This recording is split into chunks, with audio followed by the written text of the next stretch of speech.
What is up, watch people? Welcome to another edition of Talking Timepieces with Tony. Today, well, for one, I'm wearing my Cartier Santos Large. Again, love this watch. One of the most comfortable watches I own, probably the most comfortable. Love it. Scratch magnet. My friend here, Wacko, I'm wearing his t-shirt and he's wearing my swatch. He decided to wear it around his neck today.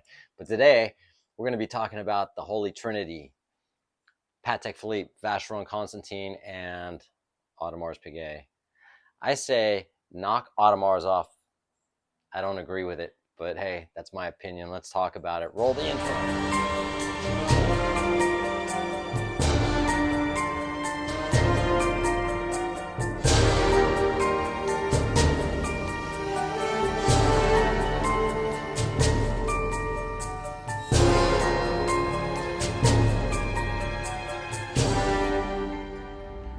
All right, let's get this party started. I was going to do a response to Paul Thorpe. He mentioned me in his video, one of his videos just recently, as a sort of backlash to my previous video. I'd put the link in the description, but it's not worth it to me, and it wasn't really all that bad, actually. I appreciate that he actually did that, but if you want me to respond about it all, let me know, and I'll do that. Because he's kind of clueless and didn't really get the point what I was saying. He didn't watch the video that I posted. He just took my comments and used that, kind of like the news. I just got what I heard and that's it. You know what I mean? It's like without actually doing anything to research it. But whatever, that's that. Let's talk about the Holy Trinity. What is the Holy Trinity in watches? The Holy Trinity, basically, it's like the Bermuda Triangle for watches, the Holy Grail of all watches. You've got Patek Philippe, you've got Vacheron Constantin, and you have Audemars Piguet. All great. You have Patek Philippe that started in 1839, Vacheron Constantin or Vacheron Constantin that started in 1755, and Patek Audemars started in 1875. So all three brands have been around for a little while, right? However, I think the time has come that one of those brands needs to get sort of knocked off. And that to me is AP, Audemars Piguet. Now, I'll probably get a whole bunch of shit for this, but the thing is I'm not saying Audemars make bad watches, but they only essentially make one watch. In the music industry, we call this a one-hit wonder that keeps coming back. Audemars are primarily known for the Royal Oak and the Offshore. If you really think about it, and I'm just talking about standard across the board, how many APs, Audemars Piguets, can you name? The model numbers, or reference numbers. Really everyone just knows the Royal Oak, the Offshore, and all they keep doing is re-releasing the same watch over and over again. Granted, little, dials, different, diamonds on the bezels, whatever you want to call it. It's all the same thing. It's just decorated, to make it look different. That's it. That's all they got. You know what I mean? Granted, back in the day, they made some cool pieces, but no one knows what they are, and they haven't progressed. They've not, they got stuck in that mold, kind of like what Patek with the Nautilus. People started really categorizing the Nautilus. That's that Gerald Genta who designed the Nautilus and the AP. And that's why Patek basically discontinued the Nautilus. They said, hey, man, we don't want to be just known as this, that all we create is the Nautilus. You know what I mean? Patek makes some great watches. Vacheron Constantin, my favorite brand, makes some great watches. So let's do some hypotheticals, all right? So I don't think, again, that AP belong there. But if they do, fine. Let's add another one and not call it the Trinity, the Quadrant, or whatever you want to call it. Make it 4. There are plenty other brands out there, I think, that could just totally kick ass in that category. And I think there's other brands that probably deserve it more than Audemars Piguet. Let's talk about a replacement for Audemars. How about, and this is a hypothetical, how about Rolex? Rolex, they've been around a long time too, right? They have a lot more as far as the the model numbers and reference numbers, most people know, what they have from the Datejust, the OP, the Yachtmaster, the Submariner, the Daytona, the Sea Dweller, the Sky Dweller, the Milgauss, the Explorer 1, the Explorer 2, the Day Date. It goes on, right? And people know those. Does it belong in the Holy Trinity? I don't think so. And I think the reason being is they're just not really high horology, their movements are nothing special. I mean, granted, they're their own calibers and they're like amazing, as far as the chronometer, the superlative chronometer, and they make great watches. Do they belong there? I don't know. What do you think? Tell me, because I actually, if they were at the Holy Trinity, I'd be totally cool with that. But I don't know, based off of, they don't have a whole lot of complications, But again, what about Breguet?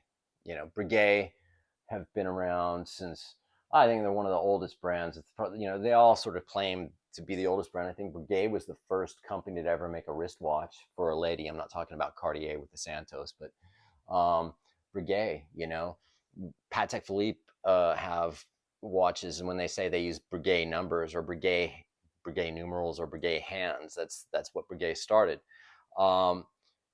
So, Breguet is another one of those outstanding companies that I would have no problem with if they were in the Holy Trinity. Let's take a sip of beer. Okay, what about Cartier? Cartier, again, been around since, forever. And,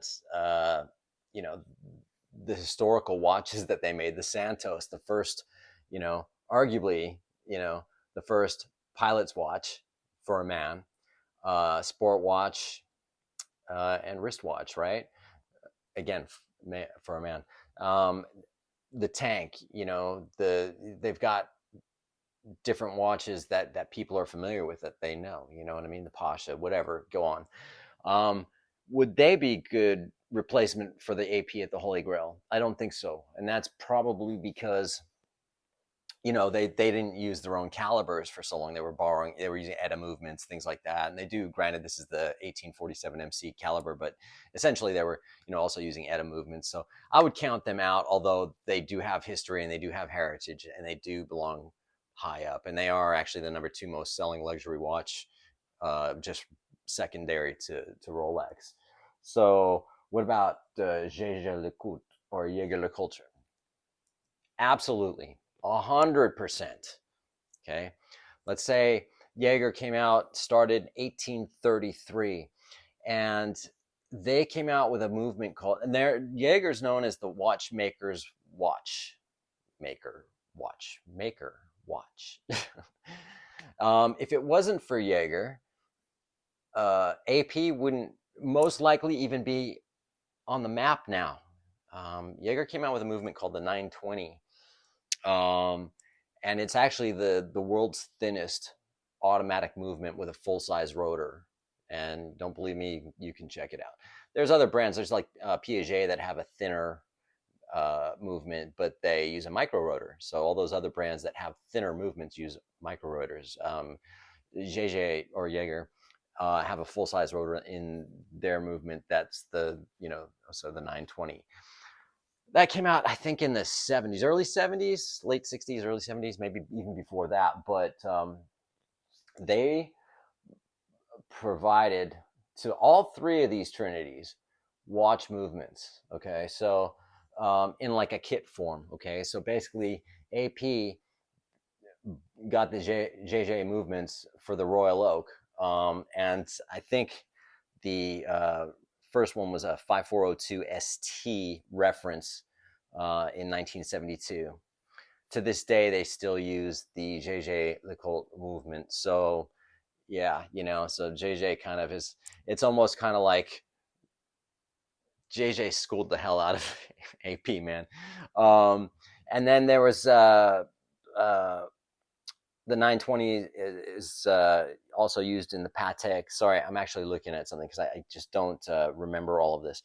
Patek Philippe, the Nautilus, and the Nautilus that it was used in was the 3700/1A in 1976.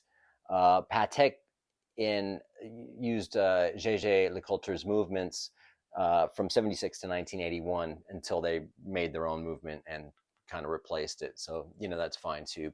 But and then Vacheron Constantin, 1972 to present day, they still use JJ's movements. So JJ it's a brand that's like, and it sucks because you can pick those watches up. I mean, on the secondary market, relatively inexpensive. And when I say relatively inexpensive, let's put that in perspective because it's still very expensive. Um, I love JJ. In fact, that's the next watch I want to get. And I've been wanting one for a long time. In fact, I was hoping to get one in the next couple of weeks, but I'm not sure if that's going to happen at this point. But so at that point, at that time, if again, I would kick AP off, one hit wonder. Sorry, AP, not cutting it. You know, JJ Lecoultre, they just make classic watches since 1833. Um, as far as that goes, I think that's about all I have to say. I've gone over 10 minutes, so I guess I've been talking for a while, but what do you think? All right.